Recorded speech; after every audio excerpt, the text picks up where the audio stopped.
right, everyone.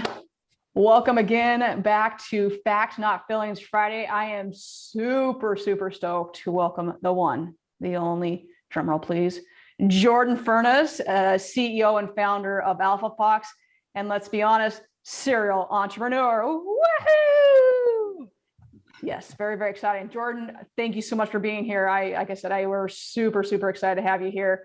Yes, so for those that you don't know Jordan, man, you might want to be asking for his autograph later on because you are very lucky to be hearing from him. He's shaking his head, but yes, you should be. I have known Jordan for, well, pretty much since he was born, let's be honest. And I'm so grateful to know him. Like I said last week, I'm kind of surprised he didn't start screening my phone calls. The amount of times I kept reaching out to him about everything, to be honest, when I was starting up my company. We're going to hit up a bunch of different things here today because he is a serial entrepreneur. We get to pick his brain and then he gets to share his wealth on everything. So we're going to hit about everything here today. So Jordan, tell us a little bit about yourself before we jump into everything here. Oh, well, yes, I am Jordan, and you're very gracious with your introduction there, Brooke. So I appreciate it, and always help out, or excited to help out any entrepreneur at all. So no worries at all. The calls or text messages. Glad we got things squared away and got BZ Consulting Group off the ground. But yeah, my background: grew up in Idaho, went to school in Utah. Started a company while I was in college, which then brought me out to California for investor reasons, and then have been in California ever since. I'm in Southern California, around the LA area. And yeah, I love all things entrepreneurship. I love the idea of creating value and solving problems for people. Because I feel like if you can do those two things, then you can help a lot of people, and you can create some great businesses out of it as well. So I'm all about finding inefficiencies and improving them, and in a if it's a technology way to do that, that's kind of what I tend to go towards. But yeah, besides that, I like to be with my family and be outdoors, and be up in the mountains or at the beach, and just enjoying life. But that's a little bit about me. Good, all good stuff. And as I'm sitting here this morning, it was, I believe, -16. I took a screenshot because before wind chill, I believe it was -6, and after wind chill, I think it was -16 or -19. So yes, I'm all very jealous that Jordan and his family get to go to the beach every single day if they want, as we freeze out here in Siberia land. So yes, of the two siblings here, he chose the smarter route to go out to California and be at the beach every day. So yeah, we'll get this thing started here. So Jordan, first and foremost, you are a serial entrepreneur, obviously. So what made you go from, you're in college, I think even before then, to jump in and say, hey, I'm going to do this. I want to just start building companies left and right. What made you go into that? Yeah, I think you kind of alluded to, like, I started my first company, like real company, when I was in college, but before that I think always had that kind of mindset, whether it was like mowing lawns or doing some sort of like construction work for somebody, or selling some random, like, I don't know, Happy Meal toys to people or something, or rocks. I don't know what it was, but kind of always had that, maybe a little bit of like that hustle mentality of, figuring those things out. But for me, like the big thing about entrepreneurship is just that there's no like ceiling or limit, and really anything is possible. And what I love about entrepreneurship too is, like, one, you're creating this value, or you're solving these problems that haven't been solved yet, or you're doing them in a different or unique or elegant way, which is fun to do, to constantly be solving these problems. And I think that's kind of what gravitates me towards that. And the fact that I feel like, with entrepreneurship, you control your path, your destiny a little bit more than you do in a more traditional or a corporate job. People say there's lots of risks with entrepreneurship, but I think there's also huge rewards for it. And it's a huge learning process. Even if you fail at any of these things, or they don't quite work out as planned, you learn so much through just trying them. And I think that's a huge value. One of the reasons I do what I do is it's just fun to learn different things. Most of my businesses are in different spaces, or I try different things, and I don't really know much about them before I do it. But it's a great learning process. So all those things kind of are some of the reasons of why I really gravitate towards entrepreneurship and what I get out of it by doing this type of work and this type of lifestyle. So you touched on quite a few things there. One thing that stood out to me right there is there's no ceiling or limit, and you obviously are very passionate. You love it so much. So of the things, what would you say is like the number one thing or the most gratifying thing that you love so much about it? When things actually work and they actually start to take off, it's an awesome feeling to see, like, people always talking about, it's your baby kind of thing, which I kind of agree with that. It is kind of like your little baby when you're starting it out, and then when it can kind of walk on its own, it's a really cool feeling. Or when you can not do every single thing to make the company run, and you can go on a vacation, or you can step out of the office, put your phone away for a little bit, and the company is not going to fall apart. Like, that's a really gratifying feeling to be able to get a company to that stage where it's just rolling on its own, and you've been able to put in the right systems or delegate the right way so that it can function on its own. And that's a really cool feeling and accomplishment when you get to that stage. So on the flip side of that, what are some of the biggest challenges of being your own boss and starting those companies and being an entrepreneur? Yeah, there are a ton of challenges. Like, you have to have a really high tolerance for stress and uncertainty. And I think that's one of the big reasons why, being your own boss or entrepreneurship or starting your own company, like, it isn't for everyone, and that's perfectly fine. It's just different kind of personalities and different tolerances that people have. Like, I would have a really hard time being someone's employee, and other people, like, they need to have really clear direction on what they're doing. And that's perfectly fine. But the challenges that you face as entrepreneurs, that you don't have that map, you don't have these clear directions, things aren't laid out for you exactly how you need to do everything. And so you really need to be able to adapt well. And that's obviously a challenge, is that things change constantly.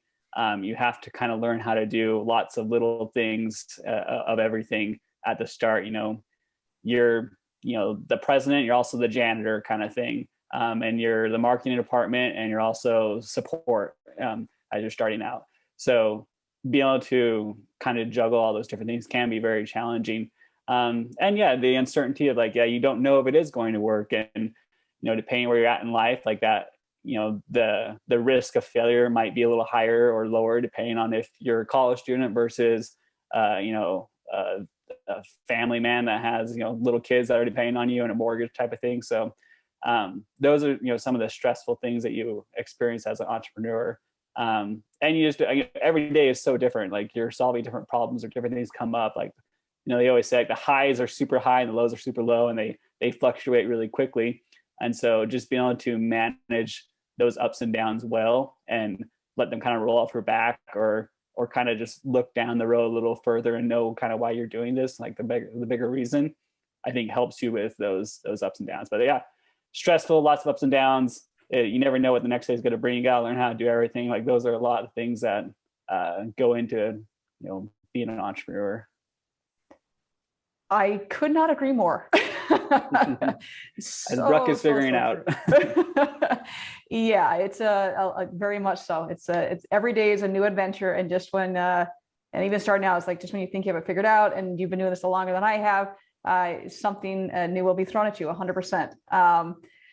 So if someone is starting out and they're thinking, hey, I want to make this switch, what's the best advice, or something that you would say, hey, this is what, some good advice you would give to someone just starting out that's wanting to make that switch? Mm-hmm. So first, like, do as much research as you can for what you're wanting to do. So that means talking to as many potential clients you might be going after, or just learning more about this industry that you might be in, potential clients or players, and really understanding also what the alternative is for whatever problem you're going to solve, whatever solution you're going to come up with. What are people currently using right now, and why is it not working? Why would you be better at this than someone else? Or how poor are the current solutions currently solving this problem? Like, is it dramatic, or is it just a little bit that people just, if you solved it by just a little bit, would it really matter or not? So I see a lot of entrepreneurs, they think they have a really good idea, or in their immediate kind of experience, they think this is a really big problem, and that people would pay tons of money for it. But in the real world, that's not the case. Maybe just in their small kind of circle, they found this was a problem with them. But outside of that, like maybe there's solutions that actually solve this problem they just don't know about, or maybe it's just not as big enough of a problem that they actually think it is. And so really getting into the industry, getting into the alternative solutions out there, and what it would take to actually solve this problem, you really need to understand that first. And I think that's why a lot of I hate the stat people say about how many businesses fail, and how rough entrepreneurship is, and 90% of businesses go out of business in their first year. And it's really because people did no research, or they really didn't know what the heck they were doing. And they just like, oh yeah, like I'm gonna start another social media site because I don't like Facebook, or I can do it better than them. And they just fail at it because they didn't really do any homework beforehand. And so it makes that stat just seem super high, but in reality, like it was never going to work anyway. So I would say definitely do as much of that beforehand. And then when you do that, find the quickest, and I like to say cheapest way you can test out your idea. You don't have to have everything built immediately out the gate and hope that the market adopts it. Find different ways that you can prove that this is going to work, whether that's doing a pilot with someone, or you're having letters of intent with people, or you're doing using different services, kind of bundling them together to try to make what you want to do, without actually building out your whole system yet. Anything you can do to find out, hey, is the value there if I can do something like this ahead of time, and get that validation in the market, and really just, so do that as fast as possible, and really just do it. Like, Nike's slogan, just do it. Like, there is not much difference I have noticed between really, really successful entrepreneurs and someone that's working in corporate America, or just working a normal 9-to-5 job. Like, their intelligence level isn't different. Like, really, it's really only the difference is that one person just had maybe the risk tolerance and decided to go do it, and the other person stayed in their 9-to-5 job. Really the difference is just someone actually tried to do it and just went out and did it, and took that risk, and it worked out for them. So those are kind of the three kind of buckets, I would say, of the advice that I would give for anyone looking to start out, something new. Is how quickly do your research on it, how quickly can you test it out, and just go do it. And if you do those things, I think you might have a little bit higher success rate. So I'm going to echo that, one, because you taught me that. And if anyone is known me for a long enough time, that I had this company back in 2016, and then I, due to other things in life that happened, shut it down, and then it resurrected it here shortly, just recently. And I remember that you had said, hey, start simple. And I went a different route and did not take your advice. And looking back, I've had a long time to now look over and say, hey, I don't know why I wasn't listening to you, but I was like, I was thinking that I've got to do it this other way. And it was not, it's a learning experience. And exactly what you said is that, there's all these bells and whistles that you think you've got to do, and you really don't need to do that. And also, if you know me, I have a little bit, as Jordan can attest, a little bit of a Air Jordan problem. And I like to buy Air Jordans a whole lot and have a out of control collection. So just do it. I'm all for that, by the way. So yeah, it's so true that you researching the problem and speaking with that as well, is that you think that, or you over evaluate, thinking that, hey, this is what the market's going to bear, and doing your research beforehand, saying, okay, talk to other people of, okay, what is the problem? Is there a solution? Are there other people who are out there? And what is the market telling us that is the actual price for this service? Because you may be also lowballing yourself, or, hey, we're way out in left field on what our services should cost. So all of that incredible information. So thank you very much for that. And also for helping me. So thank you. I'm on a selfish note on that one. So thank you. It's just a different way of thinking. Like, when especially when you're coming from a corporate America type of job, like, that they're so bloated in what they do and what they have, the services they have. And, when you're coming from that, and that's kind of your only experience for the most part, like, a lot of people think that, oh, I have to do that if I'm going to be a company like this one. But the reality is there's absolutely no way you can do all that to begin with. You'll absolutely fail.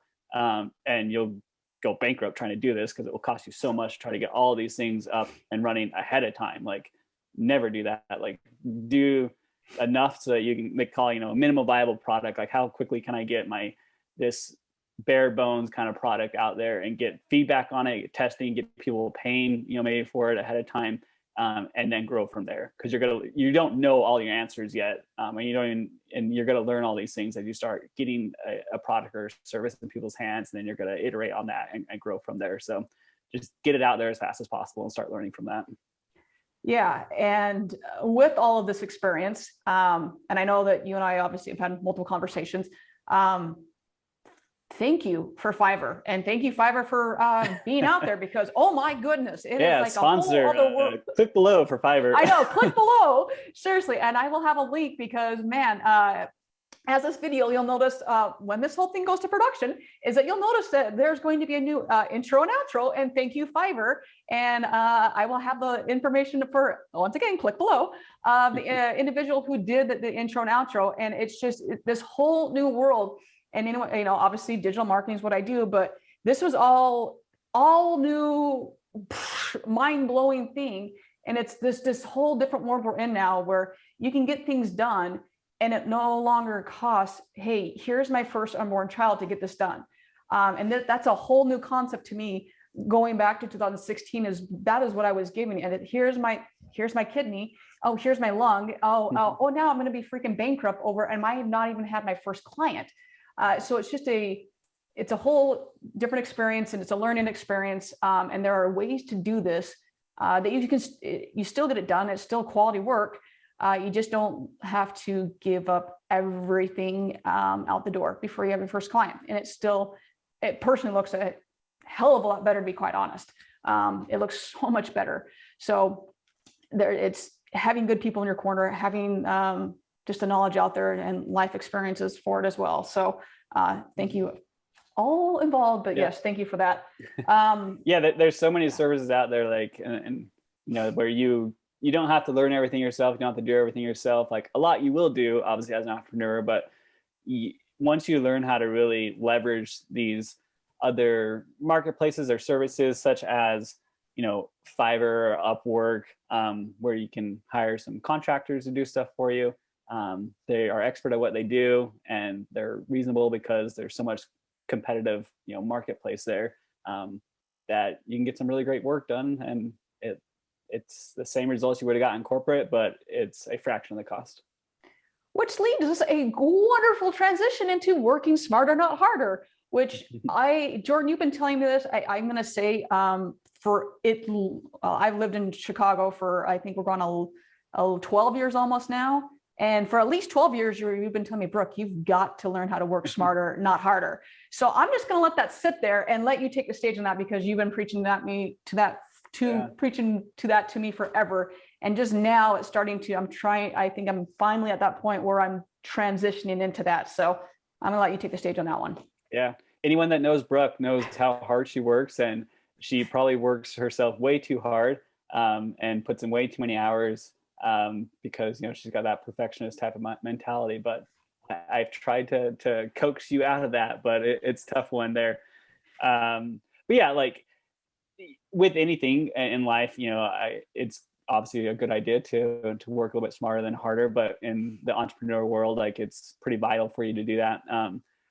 And there's different types of entrepreneurs, like, and I'm just one type of them, but there is an entrepreneur that is kind of like a Brooke, where they want to put in, 16-hour days every single day, 7 days a week kind of thing. So that's what they need to do to, what they think they need to do to get their vision to life and to manage their company. And they almost thrive on that stress of, always doing something and constantly moving.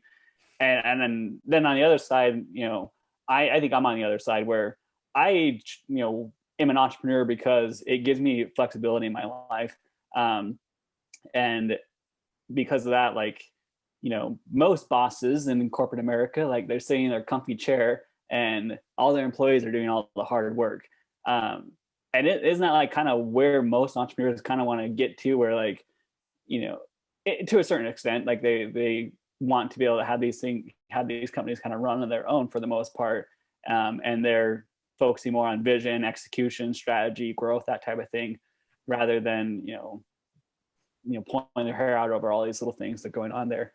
But yeah, working smarter, not harder it's a big thing I try to do. And we just talked about this. There's other delegating, not only there's services out there that you can use, kind of like offload some of the things on your shoulder, like building logos, building a website, building doing editing for you for videos, doing different designs, or calling people for you, or you're prospecting leads, all these different things. Like you can put in extra 10 hours a day trying to do these things yourself, but you have to value your time here. Like your time as a founder or CEO is extremely important, and there's always a million things you can do that need to get done too.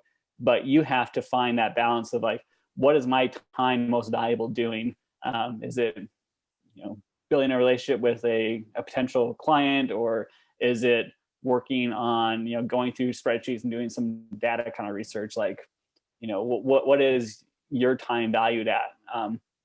And yeah, definitely leveraging these services, leveraging as you start to grow, like bringing in employees or contractors to help out with things is really key to growing a successful company and not going like crazy throughout the process, or losing your family life or your individual life throughout that process. I like to have a really good balance in my life between work and play, kind of thing. So I do this stuff so that I can do that type of stuff, and I can have go on vacations. We can go randomly I can be there to go to ballet classes with the little girls or something like that. Like I have that's why I kind of do with this, is so I have that flexibility. And so and the only way you can do that is if you have structured things properly and gone about it a little bit smarter than trying to be the entrepreneur that works 16 hours a week every single day, because then you have no life outside of that. But yeah, it's a big thing. Yeah. Have you found that there's anything that, there are obviously products that help with that, right? As we discussed, have you found that there's any, I don't know if it's organizational, or are there any tools that help with working smarter, not harder, throughout your entrepreneurial life? Or is there anything that helps along with the tools out there? I'll say the software tools out there. Is there anything else that helps with that? There's a bunch out there probably. And there's lots of books about this too, about, working, condensing the most important things into just a few hours a day that you need to do, and those are the most important things you need to do, and you need to get them done now. There's tons of information out there, and, so you can kind of pick and choose what works best for you and what material works best for you. I don't particularly use anything that, keeps me on track or helps me kind of balance these things. It's more just kind of a learned behavior for me at this point. Besides just my normal kind of schedule of kind of going through mentally, like, all right, what do I need to get done, and then prioritizing like what are the most important things to get done, and then what's the most valuable things to get done too for my time to to actually do these ones, and then which ones can I delegate either through a service or through another employee or another person to do this type of work for me. And again, like as you do that, it just your business is going to grow. And one of the things too is like, and you're gonna have to let go, and that's a tough thing to do for entrepreneurs too. Like I said, a lot of entrepreneurs think this is my baby kind of thing, and how I can't let anyone raise my kid or whatever. And by doing that, they really hamper themselves from growing. And yeah, the reality is, whoever you delegate to do something for you, they're not going to do it as good as you probably. And that you just got to accept that. But if they can do it 75% as good as you, but it saves you 10 hours or tons of time, or makes you a ton more money by doing that, by being able to offload that task to someone else, then it's totally worth it. If you can get a bunch of people doing it 50% of what you could do, but they're doing a way more volume than you could have done, then that's way more valuable to you than you trying to do it at the best it can be, but it's just you doing it. If you have an army of people doing it a little bit, not because you're an expert at what you're doing, so they're not going to do it as great as you, but it's just a numbers game at that point. And being able to kind of let go of that it's sometimes tough for entrepreneurs, but it's vital for them to grow and succeed, unless they just want to be a lifestyle business that is run out of their house. But a lot of people run business out of their house. But if you want to really take it to the next level, you got to learn how to work smarter and be able to delegate those to other people, and accept that you're good. The end result is going to be better, but these individual kind of people doing these things are not going to do it as great as you, and that's totally fine. And it's just part of the growth process. I think you had a really key thing on that entire thing there, is that that whole micromanaging thing is that because you will not let go of it, you are going to plateau, because you are so keen on this Volcom death grip on your company. You've got to learn to let go. So as you have seen it, and I have seen it on so many different companies, whether it's in the corporate world or in entrepreneurial world. It's that death. You will completely strangle it if you don't let go. So yeah. So that brings us into balancing CEO life, founder life, president life, and then being an awesome father and fatherhood, and being an incredible husband. I know that has to do a lot also with balancing smarter, not hard, working smarter, not harder. But how do you do both and then continue to grow? And every time I talk to you, it's like, oh, I just started this company. Oh, I just bought this property. And you're able to continue to do what you do, and we take on more, I'll say more businesses, but you're still able to balance both and do the CEO life, do the business life, entrepreneurial life, and still be, like I said, an incredible father. Jordan has 3 just awesome children. And obviously I am biased, but they are the cutest girls in the entire world. And yes, I know I'm biased, but they are incredibly beautiful, awesome children, and a wife who's just amazing. And you're an awesome father. So how are you able to do both? Well, I appreciate that. Yes. But a lot of this is just, kind of what we've been talking about here, about learning how to work harder or work smarter, not harder, and to delegate things. Because you'll never get to, I think it'd be very difficult to get to that life balance, a healthy life balance, if you can't do those things.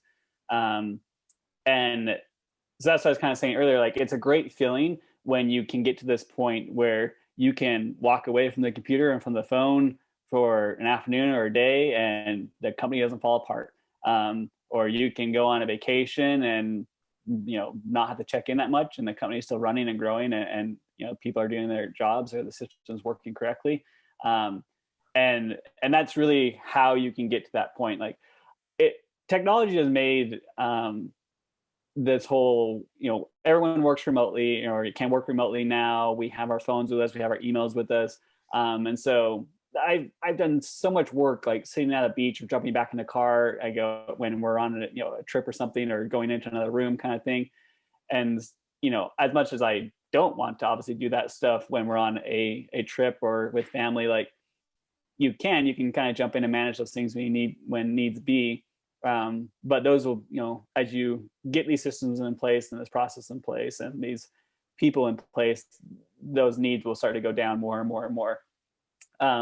But that work-life balance comes into, really starts to work well when you've been able to get this right kind of structure and system in place. So for me, like it's really important. I like I said before, the reason I do all this stuff is so I can have a good work-life balance. I have this freedom to kind of do whatever I want. Like when you get to that point, like Brooke has said, like I can go on, I can do anything with my family I want to. We can go to the beach, every day if we wanted to. We can, go on vacations. Like we went on probably 10 vacations last year, almost one a month. And with these little kids, taking them, around the world kind of thing, around the country. And business still grew, and it didn't fall apart kind of thing. And, that's important. That's part of my life. It's part of our family's kind of life. And what is important to us is, making memories and going and experiencing different things. And we're able to do that because of, the entrepreneurial kind of lifestyle that we have. And it takes a supportive family and wife in this process too, to, when I do need to, jump out for a call or take a call while we're at Disneyland, like literally we've been to Disney World and Disneyland a couple of times this year. And every time like I'm on a ride or something and have to take a phone call, and it's fine. Like people kind of understand, I get it. And it's kind of funny, but it works out just fine. Or, plenty of times will be, I remember in prior companies, like closing funding deals while we're in Mexico or on a cruise or in the middle of the ocean or doing something like that. And so, having a supportive family and wife really helps in that process too, to understand like, hey, I do need to take this 30-minute phone call, but we have the rest of the day to play, kind of thing. But it's an important thing to me. It's an important thing to our family, and it's only really accomplished by by being able to have this flexibility that comes by being entrepreneurial and having businesses that can run themselves. And also, like, not only with the family life too, but it also gives you opportunities to explore other things too. If you have these, like I said, these mechanisms built in place where your things are running well and you don't have to do every single thing, then you have that luxury of, thinking creatively about other things or exploring other options. And, that might take you down the path of another problem to solve or another opportunity. And I think that's what a lot of people struggle with, is that they're so stuck in their jobs that they can't capitalize on any opportunities that are out there. They can't make a transition to something else or take advantage of something else because they are so consumed with their jobs or their careers that, even if a big opportunity presented itself, or they wouldn't be able to jump on it, kind of thing. So, I like that. I like to kind of look at other industries or other problems that I could potentially solve. Or, last year I got into real estate, which I don't know anything about. I've never done it before. But, businesses were at a point where, I had some flexibility in the day to just kind of get online and look at houses around or properties around the country and kind of explore that whole, ecosystem, which I literally don't know anything about. And I still don't really know much about, but, I'm trying to learn it and trying to, build other income streams through that avenue. But that's something that, luxury that I was able to have, this year, that because of the, the life that I have, where I have, some freedom where I can, just sit and look online for a few hours a day or go out to another state and purchase a property and business that's still going to run fine when I'm gone, kind of thing. So, I truly enjoy and am grateful for and blessed to have that type of lifestyle. I try not to take it for granted, but I also have no idea how my life would be if I wasn't like this, or I didn't have this, type of lifestyle. Like, I can't imagine having a job where I was clocking in, clocking out, and was, confined to do a certain task all day long. And that, was my life, kind of thing. It was just day in and day out. That sounds terrible. And I don't know how I would be able to function with that. So I have to function this way, I guess. So, and I have to do what I do to be able to not go insane. So hopefully that helps. Totally understand. I was talking to a friend of mine earlier today, and just that, once you make the transition to the entrepreneurial world, is that like, you really can't go back to working for somebody, and that you're like, you're almost unemployable, because like, you can't go back to the other world of having to answer to someone. And not that you're not answering, but it's a different world, and the freedom of it and everything in between. So before we get into the rapid fire questions here, tell everyone a little about what AlfaPhox is, what AlfaPhox does, and the solutions that you provide to businesses. Yeah, so AlfaPhox is an online reputation company. And so we help companies better manage their interactions with their customers and their feedback that they receive from. And so an example of this would be, when you go to the car dealership and you've either had a service or you purchased a vehicle from them, getting a text message afterwards, just simply asking, how was your experience with the dealership, and then guiding that customer through that review process, and understanding, was their experience good?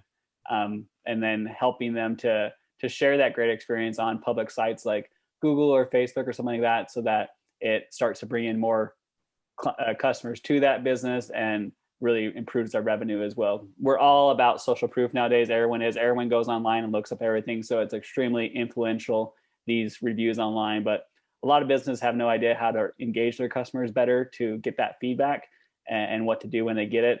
So yeah, it's a simple solution, but it has, really big impact on a business's growth and bottom line, and their revenue growth is, how do they, so many people are researching online before they go into a business or decide when they're going, who they're going to do business with. It's all done online now, and they're reading those reviews and what the community is saying about them more than anything else, more than anything on their website or any other marketing material.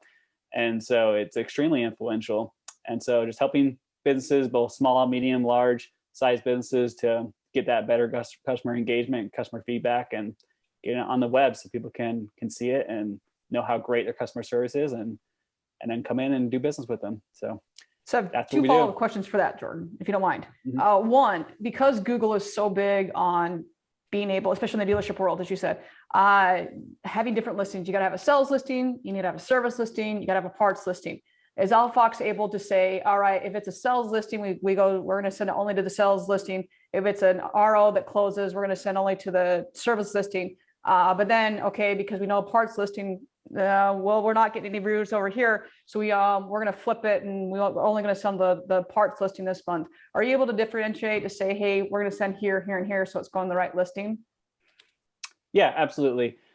So we work with all types of, the different departments that might be in, we're talking about a car dealership here, for example. So all the different departments that might be in a car dealership, and they're all, can be siloed, but all together as well. So we have lots of flexibilities of how, we can better, best engage with your customers, and how your kind of corporate structure is. We really pride ourselves on being flexible on that, and, quick turnaround times on things if we need to create something. And also our integrations are really, we're happy about how we go about those, with being able to automate systems more, so that, again, this idea of working harder, not smarter. Like, even with our systems, we want people to really be able to use our system in a very easy way. And so it's kind of a no-brainer for them, and it doesn't take a ton of training for them either. But as much as we can automate things we can for them, and integrating with their current systems or their point of sales or their CRMs or anything like that, or their management systems, to streamline our, review process better with them. So yeah, we can work kind of in any departments, and we can also integrate with lots of the systems they're already using to make, our customers' lives even easier. That's fantastic. I love the fact you're able to text. And I actually received a AlfaPhox text earlier. I purchased a car yesterday and received the AlfaPhox text, and I can speak from experience. It is super, super slick. I received it from it was an automated text. I bought the car, no joke. I left the dealership, I want to say it was by 5 o'clock, and by 7:10, I received a text message that was automated. I may even been 6 o'clock I left, but within an hour, I received a text coming through. And I've seen, obviously, I've been doing this a long time in my life. Very seamless. Came through, clicked it. It gives me the options. The dealership had set it up to say they wanted to say Google, Facebook, and Yelp. I'm guessing the dealership could have said, hey, we want to do multiple different ones. They chose those three. And there was no like, hey, sign into here. It automatically signed me into Google. I'm guessing that if I would have clicked less than 4 stars or something like that, it probably wouldn't have allowed me to do that. But I had a great experience. So I hit 5 stars, put me in there. From there, I could have, done whatever I wanted to do, but it was very, very seamless. And the fact it came through as a text, we all know we're not going to open up emails. Let's be honest. If you have a much better chance and a higher percentage of a chance, the consumer and the client at, hitting that on the text message. So from experience, like I said, purchased a car. So firsthand experience with this tool. So very, awesome. Very slick. Very, very slick. We love hearing that. And that also kind of reaffirms the value of what our company does, is the whole psychology behind reviews and testimonials. Like, Brooke just gave a great testimonial of our service, and I'm sure you believe Brooke a lot more talking about our service than you believe me talking about our service. So that's how consumers are as well. They much rather hear about people that have actually done business with this company more than what the company is going to tell you about themselves. So thanks, Brooke, for that testimonial and kind of your experience there. We appreciate hearing your experience, and yeah, that's what we do and what we're trying to help businesses grow that way. Yeah, very, very slick. And I've seen some other ones that, they're all different. They're all different. I just appreciate how seamless it was. Very, very seamless. So thank you for that. Yeah. All right, Jordan. Like we're not the, sorry. No, guys. Yeah, we're not the only, kind of, talking about this entrepreneurial stuff. Like, with AlfaPhox was a little bit different of a company that I started where we didn't have to kind of reinvent the wheel with AlfaPhox. We saw a problem with the current solutions that were out there, that they were too complicated, a little bit too clunky. They were too expensive for a lot, unless you're a bigger company kind of thing. And so we saw we could do the similar technology and just simplify it more, have friendlier terms, and then we could apply that to more localized businesses. And so you don't always have to, come up with a brand new idea when you're an entrepreneur. AlfaPhox is an example of that. Like, it really wasn't a brand new idea. It was just applied differently. Other companies have done, like, we've had to create a whole new like market kind of thing, and it's a completely different software system that's never existed before. Whereas with AlfaPhox, like, we just put it in a different industry and changed it a little bit so that it made more sense for this part of the market. You don't have, like, being an entrepreneur, you can go that route where you're going to create something that's never existed before, or there's a route of, hey, I'm going to apply maybe a technology in another space and bring it over here because it's not, they don't have it yet, kind of thing. So there's all different levels of entrepreneurship and creation that you can do. Yeah, I mean, you look at, there's, like you said, there are many, many companies that do reputation management. They all have their own little spin on it, and I've seen, I think, just about everyone out there. And some do it better than others. Some have certain things that are better than others, and some have missed the boat completely. So yes, like you said, you just took a spin on it that was from the consumer standpoint, that I purchased a vehicle, saw how it was very, very slick. There was, it was just very, very slick and very seamless from a consumer standpoint. So yeah, thank you very much for making seeing a problem, seeing the solution. So thank you for that very, very much. All right, Jordan. So every guest that comes on Facts Not Feelings Friday, there are some rapid fire questions. So buckle in here. All ready right, for this? good. Eat your Wheaties. I'm ready for Yes. this. All right. So what is your favorite thing to do outside of work? Some of your favorite hobbies? Outdoor stuff I love. So whether that's like at the beach because we're close by there, or going up to the mountains. I grew up a big snowboarder, so I try to do that as much as possible. A little difficult in California though sometimes. And so snowboarding, where do you go snowboarding in California? Well, in Southern California, like, you can go up to, just outside of LA, an hour and a half or so. It's up to like the Big Bear area. If not, then you can travel a little bit more and go up to Mammoth or go up to Tahoe, or if I'm ever over in Utah or Idaho, those are great as well. Okay, fantastic. All right. So what is your favorite vacation spot? Or if you don't have one, if you could go, you have a round trip ticket anywhere in the world, where are you guys going? We went to Hawaii a couple times this year or last year, and that I think has kind of made it up the list to our number one spot here. It worked out great. The kids really loved it. Just a great place for our little kids. There's lots of like mellow beaches that they can hang out at and not get pounded by the waves. So yeah, I think Hawaii is on top of our number one place right now as our family to go. Oh, love Hawaii. Love Maui and Kauai. Those are definitely up there for us as well. So I'm a big fan of them. All right. In your line of work, I mean, I know you have a couple companies here, so I know this might be a tricky one for you. What is something like you've got to continually distinguish between facts, not feelings, either with a client or with your product, or in general? What's something you have to continually saying, hey, you know what? I know you feel this way, but factually, this is actually what's going on. Yeah. Well, talking about like AlfaPhox and online reviews and reputation, when we started this company, we saw that there was a big need for small, medium-sized local businesses. That was initially what we really focused on with these smaller types of businesses. And yes, there was a huge need there, but as you talk to these businesses too, like, they're also businesses that have been around for decades sometimes, and they're really their only, you ask them, how do they find new clients or anything like that, and it's all word of mouth. And so a lot of these small businesses will have this idea that like word of mouth is by far the best marketing they could ever do. and word of mouth is great. Like that conversion on word of mouth is obviously really good. But getting them to understand that there is a huge subset of people that they don't know didn't come into their shop or didn't choose them. They think like anyone that, we're doing really great, we're growing, and because our word of mouth is so great and people are coming in and they're converting into sales, and they think they have a really great conversion on that. But the reality is that there's this huge group that are not even choosing to pick up the phone and call them and even ask them about their product or service, and they're just moving on to the next one. And so they're missing out on this huge section of these leads that won't ever even consider them because they don't have any reviews or they don't have any information about them online.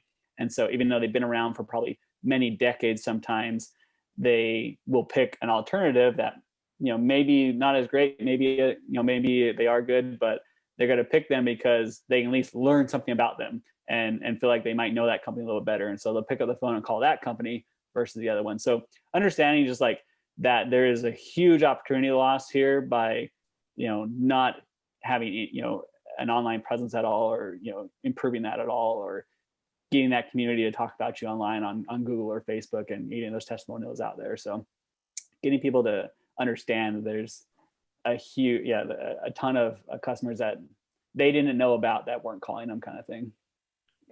Yes, I'm a million times yes. Yes. I still battle that myself. So yes. It's a tough one because they can't see it, and so they don't know it's happening. And so until they start seeing the results of as they change things and their thinking changes and their business changes a little bit, and they start to actually get more reviews online, more feedback, more testimonials, more just information about them online, then they see that there is a huge difference there. But they don't know it because they don't see it yet. Yeah, your Google ranking, your local ranking is dropping simply because you either don't have reviews, you're not answering your reviews suck. All these items add up to the fact that you're losing business. Well, plain and simple. That's a good one, Jordan. It's a good one. All right. So I just lost my place here. We talked about that. All right. What if you could give some advice to your younger self, what would advice be? Good question. Probably just start doing this stuff earlier. I think everyone in anything in life, they always look back in hindsight and they're like, oh, if I would have, bought gold or something earlier, if I would have invested in Bitcoin earlier, if I would have started this company earlier, kind of thing. If I would have bought this property earlier, it's appreciated so much, kind of thing. I think everyone looks back and just say they just wish they did things sooner. And so any advice to myself or to anyone else is just, do it, or wish I would have done it sooner, kind of thing, and start these things and not taking so much maybe time to figure out certain things. So yeah, sooner the better. Awesome. Last one I have for you. Do you have a favorite car? If you don't have a favorite car, next car you're buying? Yeah, so I like Tesla. I like the company Tesla, and that will probably be, the next vehicle we purchase, probably be a Tesla. But I do also drive a truck as well, so I'm kind of old school like that, which is a little different in California sometimes when I got to go to LA and my F-150. So yeah, probably Tesla would be my next vehicle and one of my favorite vehicles. Fantastic. Well, Jordan, I can't thank you enough for being a part of Facts Not Feelings Friday. It's been awesome to have you on. Everyone, I will have Jordan's his website below. I'll have his information below. You definitely reach out to him. Definitely. No, absolutely. Reach out if you guys need anything. Like I love to help out any entrepreneur or any business as well. So if you want to talk shop, or you want to talk about, our services, or you just want to talk about, how do I, same thing we do we've done with Brooke of, how do I start or grow a business? Happy to give any advice or my 2 cents on anything. Fantastic. Once again, Jordan, thank you so much. Next week, it's going to be a surprise. You just have to wait and see who we have next week on, everyone. So thank you again. Have a great weekend. As always, be kind to people, everyone. We need more just awesome people like Jordan in the world, and help out everyone around you. Be kind. Thank you, everyone.